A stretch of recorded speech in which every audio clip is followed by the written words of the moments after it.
Сонымен қатар тағы да айта кетерлік дүние, осы мынау Ауғанстан мәселесіне тоқталып өтсем. Ауғанстан ел президенті Қасым-Жомарт Тоқаев осы саммит қарсаңында сөйлеген сөзінде Ауғанстанға ірі инфрақұрылымдық жобаларды жүргізу және де ол жалпы мемлекеттің экономикасын жаңағы оң серпін беру бағытында сондай бір бастамаларын ортаға салды. Бұл деген сөз жалпы биыл Ауғанстан мен Моңғолия бақылаушы мемлекет ретінде қатысып отыр саммит жұмысына.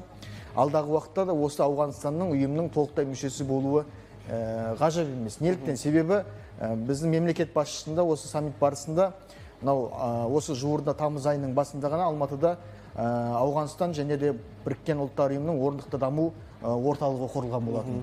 Бұл деген сөз не? Бұл деген сөз жаңағы аймақ мемлекеттерін осы елдегі көптеген жобаларға, соның ішіндегі мына экономикасына және де мынау өзге де осы инфрақұрылымдық жобаларға атсалысуға, соны бірлесе жаңағы әрекет етуге шақырды. Бұл жаңағы осы мемлекеттің басқа да осы аймақтағы өзге де жаңағы елдермен қарым-қатынасын жаңа қарқынға, жаңа деңгейге көтеруге ықпал етеді.